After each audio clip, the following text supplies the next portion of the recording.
everyone, and welcome to another episode of Disqualified. I am Bellis Trevin, joined by our main roster predictions champion, Caleb. Hola. And our NXT predictions champion, Zach, is our cameraman and producer, and is, of course, behind the camera. Yeah, so following No Mercy, I am no longer double champ. I told you I'd get it back. Yeah, it sucks. But, we move on. Yeah. Just like the world is moving on with this Kairi, Sane, Asuka, Io, and Rhea beef. Yep. So Rhea opens the show being like, "Ayo, Asuka, after what you did to me and Io last week, come get this smoke." Yeah, and Io comes out, and Io says, look, I want to fight them, and I want to help you, but they're my family, and I love them, Yep. and I need time. And she goes to leave, and the Kabuki Warriors come out and jump Rhea Ripley. Yep. Io runs in for the save, gets misted. Yep. And Rhea tries to fight them, but it's now turned into a 2v1, and she gets insane elbowed. Yep, and the Kabuki Warriors stand tall. It is made official later on throughout the night that it will be Io Sky and Rhea Ripley taking on the Kabuki Warriors at Crown Jewel Perth. Yeah. And that match is going to cook, and I already think I know who's winning. Yep. But now our opening contest is surprisingly for a championship. For the Intercontinental Championship, it is Dirty Dominic Mysterio, your double campion. That is the Triple A Mega Campion. And your WWE Men's Intercontinental Champion. Taking on the challenger, Rusev. Oh boy. Brother. This match cooked. Yeah. Dom fighting by himself Yeah. from underneath. Because Rusev was whipping Dom's ass a lot of this match. And Dom had to be a little weasel, basically. Yep, he tried pulling an Eddie move by hitting Rusev with the belt. Rusev no-sold it. Yep. He then tossed the belt. Took a back bump, but the ref saw the toss and was like, I ain't stupid. He's like, what are you doing? I saw the toss. And then the ref gets the belt from Rusev. Yep. He goes to put it back where it's supposed to be. But Dom hugs him, be like, help me, help me. Yep, I think Dom was actually trying to get the belt back. Yeah. Rusev goes to take it down off of him, and a mule kick. Low blow. Right to the groin. Rusev down. 1, 2, 3. And still. Yeah, Dom retains. By himself. No El Grande. No Judgment Day. Sure, there was still some dirty tactics, but hey, Dom pulled up. I'd be happy if they continue the Eddie gimmick of lie, cheat, and steal through Dom. Yeah. But next, we get into what's been a very Judgment Day heavy block. Yeah. The past 4 weeks. Like, this has always been exactly where they're slotted. Either first match or second match on the card. It is Bayley taking on Raquel Rodriguez. Yep. Bayley, of course, before the match, asks Lyra to be on ringside again to help with the numbers game. And Lyra's like, after you pushed me last week, like, look, I can't keep playing these mind games. I can't keep giving you second chances. You're on your own on this one. This ish ain't for me. Yep. And she takes her leave, and we get Bayley going into battle by herself. Yep. And she shows up, honestly, like, Roxanne wasn't interfering a lot. Like, of course, around the climax there were interferences, but it was still a very good showing from both women. Bayley, as we're in Raleigh? Raleigh, yep. Yeah. Bayley paid tribute to both the Hardy Boys and Charlotte Flair. It was dope. Hitting a twist of fate on the ringside right after we got back from commercial, and then a swanton after she rolled Raquel in. Nice. Yeah. And then hit the figure 4. And yeah, the match was honestly pretty good. Like, Raquel playing her part of like, I'm here to be the big person. I'm here to toss some mother effer. I'm here to catch a mother effer sometimes. Raquel has improved so much this year. It is so insane. Yes. And of course, as we mentioned, due to the numbers game and interference, Raquel does pick up the win. And then, of course, classic Judgment Day fashion, the beatdown ensues. And of course, like every good babyface, Lyra runs down to the ring to Yep. help out Bailey. Yep. Bailey tapping into her heel personality to, settle this brawl after Lyra takes a brunt of damage. And then right before the conversation starts, she switches back to her hugger personality. They embrace, they high five, they walk back up to the ring with Bailey saying, "Let's go beat them up more." Yeah, and now we get a team that is, trying to glue. And now we go to a team where the glue is wearing out and wearing Yep. thin. Jimmy Uso approaches Jey Uso being like, "Hey, look, you got your ones against LA. Like, are we good now? Like, have you calmed down? Like, we got to deal with the Vision, and I feel like having a couple allies," and Jay shuts that down immediately. He says it gets us nowhere. Messing around with LA just does nothing for us. If I wasn't messing around with LA, I would probably be world champion. Not that you would know anything about that. And then he's like, I'll see you out there. Love you. Yeah. And leaves. Yeah, and it's like, I keep saying it, it's like, Jay's the one turning heel in this scenario. But of course, what's LA doing after eating the loss last week? Well, LA Knight is currently talking to Adam Pearce, going about, hey, look, I know I can't get my hands on the Vision, and I can't ref because you won't let me. You won't let me ref this match. So I was the last person to pin Seth Rollins. So I'm figuring I'm in line for a title shot. Yep, Adam Pearce does drop because he specifically says he's the most recent to beat Seth Rollins. And Adam Pearce sort of corrects him, being like, "Oh, really? Well," and then they get interrupted By the New Day. Yep. Once again. Sans Big G. Because apparently he has been sidelined from a Mexican destroyer. And, I just can't believe it. Yep. But they're asking for a tag team title shot because, like, you won't ban the Mexican destroyer. You won't suspend or punish Penta for using it and injuring us. It's like, you got to give us something, so give us a tag title shot. And Adam Pearce is like, you guys are on a losing streak. You don't deserve a tag title shot. And Kofi says, well, look, if anyone here would know anything about being a world champion, it's me. So he starts talking trash, and it gets made official tonight. It is LA Knight and Kofi Kingston. Yep. And now, due to the power of coincidence, it's happening now. Yeet. It was a decent match. It was an LA Knight match. Yeah. Kofi did his best to make it Kofi good. carried. Kofi did his best to make it look good.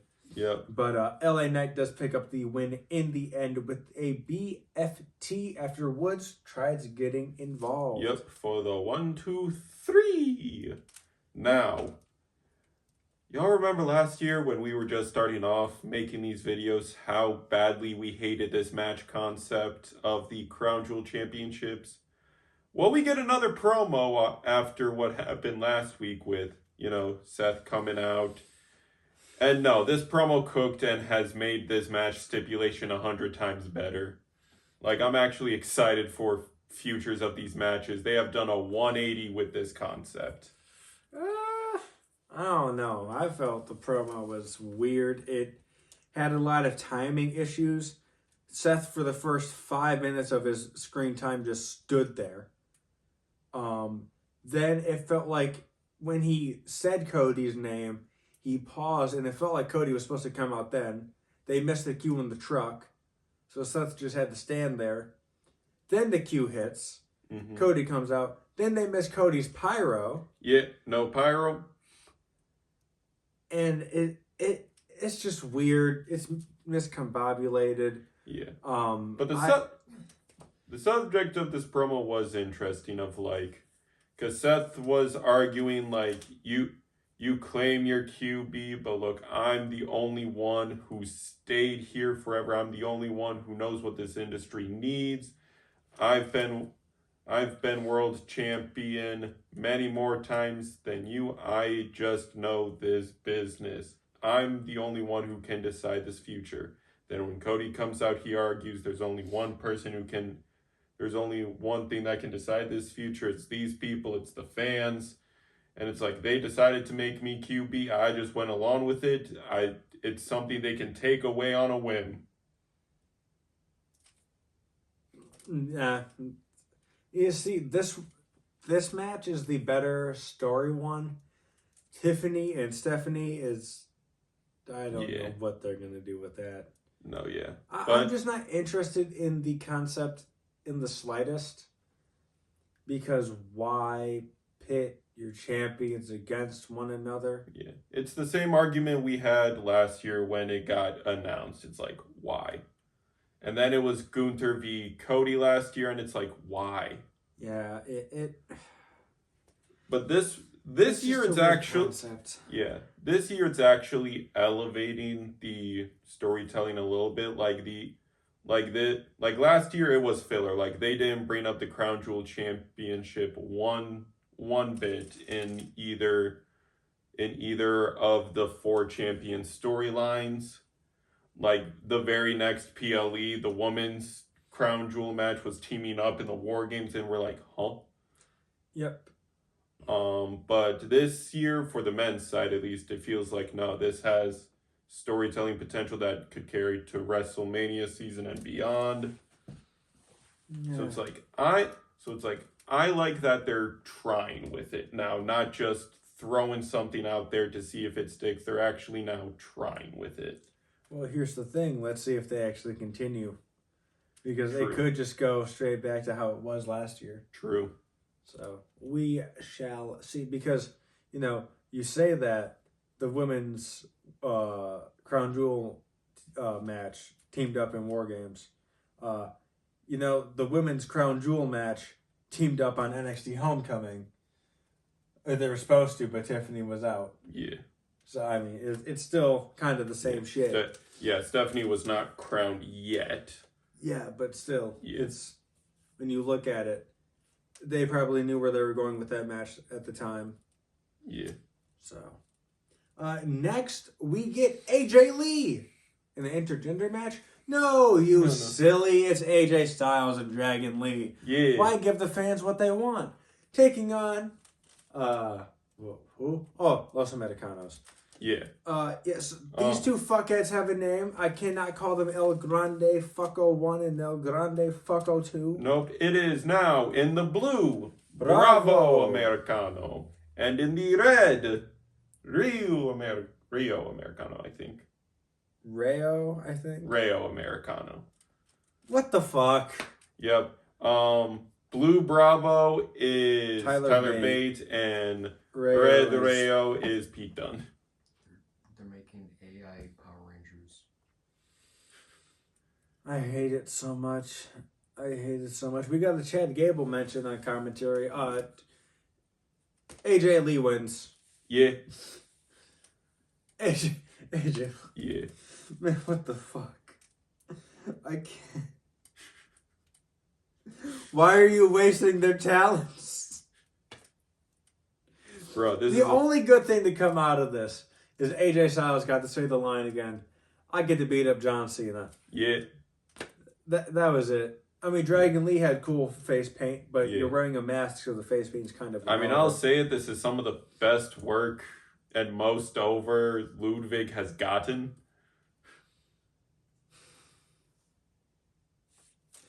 Man, what the fuck? Do I like how he's done it? Not necessarily, but you can't argue with it. Why are we wasting Pete Dunne and Tyler Bates' careers, man? They're fucking studs, and you won't let them do anything but this. You brought them back for this. Pete, I think Pete Dunne has spent more time as a producer this year than an in-ring talent. And he's like 26. Dang. Think about that. Dang. Think about that. Yeah. He did. Wait, was And it? it's not like he sucks. No, it wasn't 2025 where he had his rivalry with Trick. It was 2024. Yeah. Daggone. 1, 2025 has flown by. 2, Dane, that does not feel like it was that long ago. Yeah. Also, you know how I feel about tags. We get 2 of them back to back. Yeah, at least our main event is a tornado. Our main event of the evening. I can't even be half-assed to fucking do it. It is the Usos taking on the Vision in a tornado tag match. Now, nothing of fucking note happens in this match. You left to go do something. I sat and watched the whole thing. Jimmy gets put through the announcement table, and that takes him out for half the match. When Jay is about to get murdered by tsunamis, Jimmy wakes back up and starts fighting back. Bit of numbers game. They get the advantage. They go to squish both of them. Do-do-doom. Do-do-doom. Do-do-doom. Roman Reigns is back from his stint filming in Australia. My question is, what are we doing? What's Roman doing at Crown Jewel? Because Roman comes down, he evens out the fight. Because remember, this is tornado tag. There's no DQ, so he evens the odds with a steel chair. He takes out Bronson. Braun Breaker actually eats the pin tonight. Eating a dual Uso splash after a super kick by Jimmy, a spear by Jay, then dual Uso splash for the 1, 2, 3. Now, after the match, Roman is in the ring with both of the Usos, and he's staring at Jim, and he's like, Jay, and he's like, this is what it's all about. This, right here, this is all that's mattered. This is what it's about. And Jimmy is in the background looking like, Oh no. I don't know what's going on, and I don't like it. Yep, he's getting PTSD flashbacks of COVID era. Yeah, but that is it for this episode of Monday Night Raw. Pretty decent episode. Yeah. We have a lot to still set up for Crown Jewel Perth. We have 3 matches confirmed, about damn 4. near 4. 4 confirmed. What's the 4th? The 4 confirmed are the 2 Crown Jewel, AJ Cena, and Oh the yeah, tag we match. have 4. Yeah. So we're probably going to get a 5th confirmed because they're probably going to run back Usos and Vision again. I don't know how they do it this time. I thought Tony D was going to be debuting. That didn't seem to be the case. No. And Roman is advertised for Crown Jewel, so I feel like the match involves him, the 5th match. Somehow. Yeah. I have yet to see what they're going to do. But yeah, that is it for us. Be sure to like, comment, subscribe, ring the bell 3 times so you know the match is over. I am your main roster predictions champion, Caleb. That is Beltless Trevin. And behind the camera, as always, is our new NXT predictions champion, Zach. Yeah, thank you for your time, and peace. Bye!